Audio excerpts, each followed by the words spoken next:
দূর থেকে দেখলে মনে হবে পুকুরে ভাসছে একটি ভবন। দেশ বিদেশি নর্তকীদের নিয়ে পুটিয়ার রাজা আনন্দ ফুর্তিতে মশগুল থাকত। পুটিয়া উপজেলা সদরের রাজাপ্রাসাদ থেকে 3 কিলোমিটার এবং পুটিয়া বাজার থেকে 3 কিলোমিটার পশ্চিমে তারাপুর গ্রামে হাওয়াখানাটি অবস্থিত। একটি বিশাল পুকুর এর মধ্যবর্তী স্থানে এই দ্বিতল ভবনটি অবস্থান করছে। পুটিয়ার বিখ্যাত চারানি রাজার হাওয়াখানাটি ঐতিহাসিক পুটিয়ার 17টি প্রকৃতির একটি।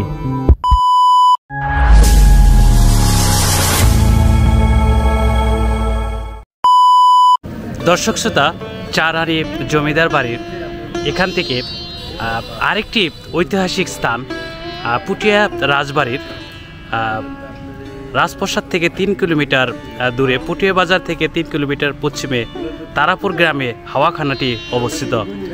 একটি বিশাল পুকুর এর মধ্যবর্তী স্থানেই এই দ্বিতল ভবনে অবস্থান করত রাজাবাদশারা এবং আনন্দ ফুর্তিতে নাচ গান মশগুল থাকতো সেই চারানা জমিদার বাড়ির সামনের রাস্তা ধরে হাওয়াখানা। আসলে সেটা দিঘির উপরে ভাসমান। সেই হাওয়াখানায় জমিদাররা আনন্দ নিরিবিলি পরিবেশে আনন্দ উল্লাসে মেতে উঠত। সেখানেই যাচ্ছি এবং আপনাদের সেখানকার অপরূপ ভিউ দেখাবো। সেই স্মৃতিবিজড়িত হাওয়াখানা বাংলাদেশের রাজশাহী বিভাগে অবস্থিত অন্যতম প্রত্নতাত্ত্বিক স্থাপনা। পুটিয়ার বিখ্যাত চারানি রাজার হাওয়াখানাটি ঐতিহাসিক পুটিয়ার 17টি প্রকৃতির একটি। পুটিয়া রাজবাড়ির সদস্যরা রাজবাড়ি থেকে রথ বা হাতিযোগী পুকুরে নৌকা চড়ে এসে অবকাশ যাপন এবং পুকুরে খোলা হাওয়া উপভোগ করতেন। জলঘরে খাবার ছিটিয়ে পুটিয়ার রাজা বাহাদুর দিঘির মাছ দেখতেন বলে জনশ্রুতি আছে। বিকালবেলা স্নিগ্ধ হওয়া পরশটিতে রাজবাহাদুর ঘোড়ায় চেপে দিঘির পাড়ে গিয়ে ডিঙ্গি নায়ে চড়ে দিঘির কাজল কালো জলে ভেসে গিয়ে উঠতেন হাওয়াখানা ভবনে। কোনো কোনো সময় ডিঙ্গি নায়ে দিঘিময়ে ঘুরে বেড়াতেন রাজবাহাদুর। এক সময় দিঘির চারপাশে বসত রথযাত্রা মেলা। পিতল ধাতু দিয়ে তৈরি চারানি রাজার যে রথটি নওগাঁ জেলার বদলগাছিতে নিয়ে যাওয়া হয়েছে। পুটিয়া রাজবাড়ির সদস্যরা রাজবাড়ি থেকে রথ বা হাতিযোগে পুকুর নৌকা চড়ে এসে অবকাশ যাপন এবং পুকুরে খোলা হাওয়া উপভোগ করতেন। জলঘরে খাবার ছিটিয়ে পুটিয়ার রাজা বাহাদুর দিঘির মাছ দেখতেন বলে জনশ্রুতি আছে। তবে ভবনটির সর্বশেষ ব্যবহারকারী রাজার নাম নরেশ নারায়ণ রায়, যিনি কমর বেগম নামে এক মুসলিম মহিলাকে বিয়ে করার সময় ইসলাম ধর্ম গ্রহণ করে নুরনবী রায় নাম ধারণ করেছিলেন। হাওয়াখানায় রাজা বাহাদুর সবান্ধবে ফুর্তি আমোদ দাবা তাস ও পাশা খেলতেন। দেশ বিভাগের সময় রাজা নরেশ নারায়ণ রায় ওরফে নুরনবী রায় পুটিয়া ছেড়ে কলকাতা যাওয়াকালে গণিমণ্ডল দেলজান মণ্ডল নামে 2 কর্মচারীকে হাওয়াখানাটি দিঘিটি পত্তন দিয়ে যান।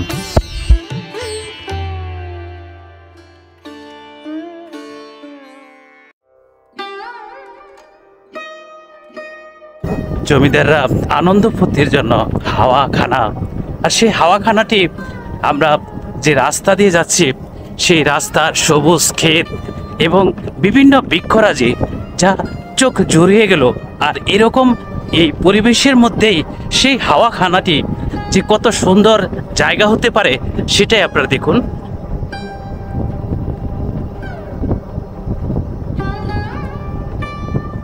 সারিবদ্ধভাবে রাস্তার দুপাশে গাছগাছালি, কত সুন্দর মনোমুগ্ধকর এই রাস্তা। এই রাস্তা দিয়ে জমিদাররা তখন ঘোড়া নিয়ে যাইতো আনন্দ ফুর্তি করতে। সেই হাওয়াখানা, সেই হাওয়াখানার সৌন্দর্য না দেখলে কেমন হয় বলুন?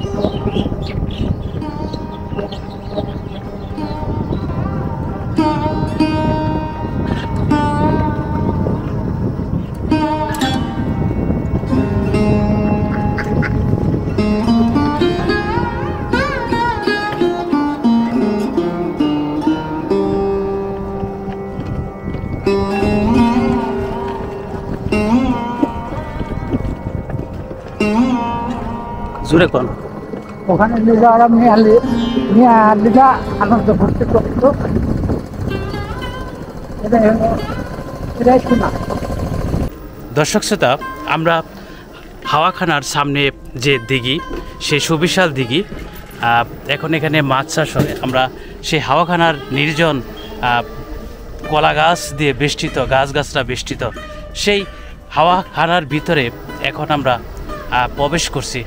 দেখুন হাওয়াখানার যে পুকুরের মধ্যে এই ভবনটিতে জমিদাররা আনন্দ ফুর্তিতে মশগুল থাকতো। সেই হাওয়াখানাটি এই দৃষ্টিনন্দন সুবিশাল দিঘির উপরেই তৈরি করা।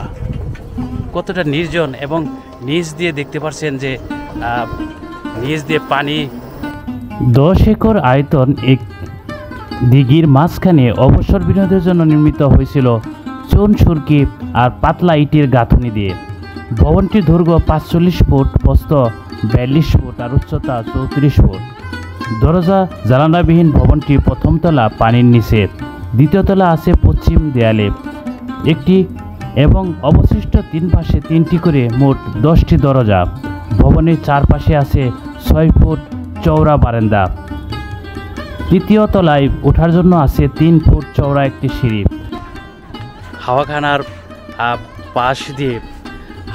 পাশ দিয়ে সুবিশাল এই দিঘি, আর এই দিঘির পাশে যে হাওয়াখানার ভবন, সেই ভবনটি আপনারা দেখতে পাচ্ছেন। সেই ভবনের ভিতরে অনেকটা নিরাপত্তা বলয় ছিল, গেট ছিল। আসলে এই গেট দিয়ে আটকানো থাকতো, জমিদার ছাড়া আর কেউ এটার ভিতরে প্রবেশ করতে পারতো না। কি সুন্দর পুরনো স্থাপত্যশৈলী এই হাওয়াখানা, আর এখান দিয়ে সুবিশাল দিঘি, আর তার পাশ দিয়ে কত সুন্দর সেই পুরনো স্থাপত্যশৈলীটি দুচোখ মিলে দেখছি। আসলে এর সৌন্দর্যে বিমোহিত হয়ে গেলাম। এখানেই জমিদাররা, পুটিয়ার জমিদাররা এই ভিতরে, এই ভবনের ভিতরে লোহার গেটকৃত দেখতে পাচ্ছেন, এবং উপরে পার্টিশন করা এই লোহার গেটটি বন্ধ করে দেওয়া হতো যখন জমিদাররা এখানে আসতো। সেই রুমটি এখন তালাবদ্ধ অবস্থায় রয়েছে, হাওয়াখানা।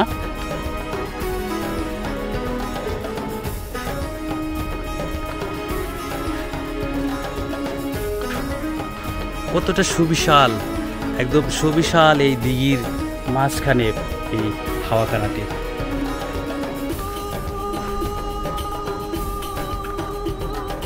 চারপাশে লোহার গেট।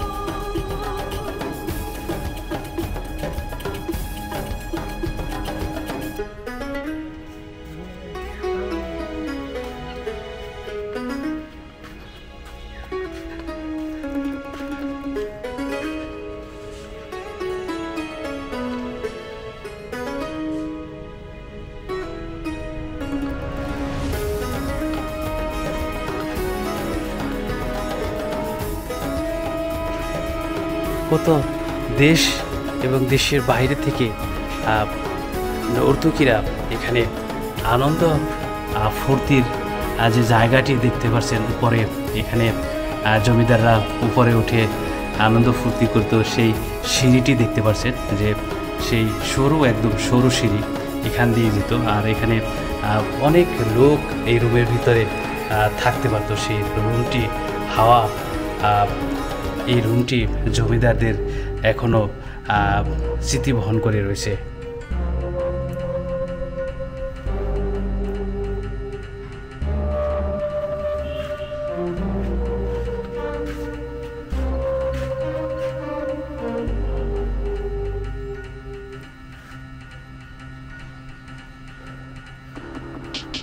একদম এপাশ থেকে লোহার গেট উপাস পর্যন্ত, একদম উপাস পর্যন্ত দিঘির দেখা যায়। চারপাশেই দিঘি ভাসমান।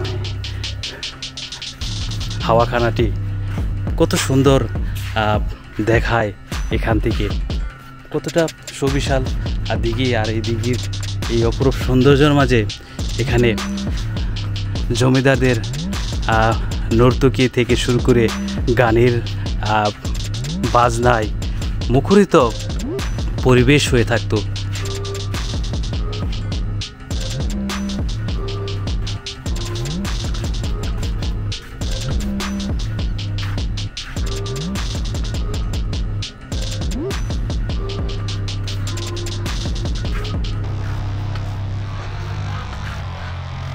উপাসে এখন ওই পুকুরের উপাসে মানুষ, ওখানকার স্থানীয় যারা বসবাস করে,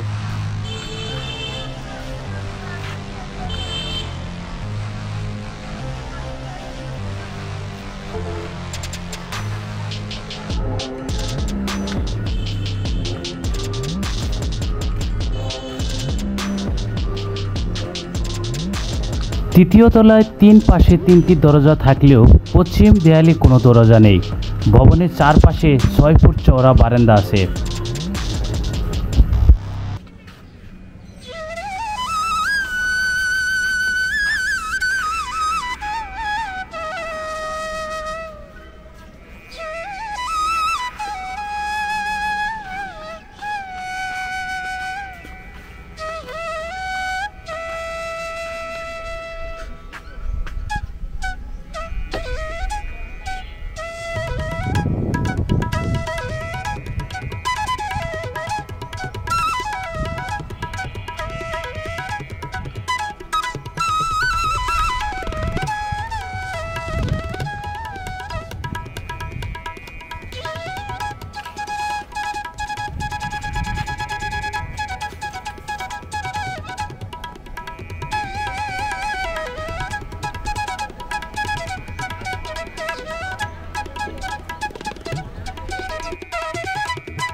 দর্শক শ্রোতা, হাওয়াখানার অপরূপ সৌন্দর্য এবং তথ্যগুলো আপনারা জানতে পারলেন। তো আশা করি আপনাদের এই ব্লগটি ভালো লেগেছে। হাওয়াখানা ব্লগটি যদি ভালো লাগে তবে অবশ্যই চ্যানেলটি সাবস্ক্রাইব করে সব সময় সাথে থাকবেন।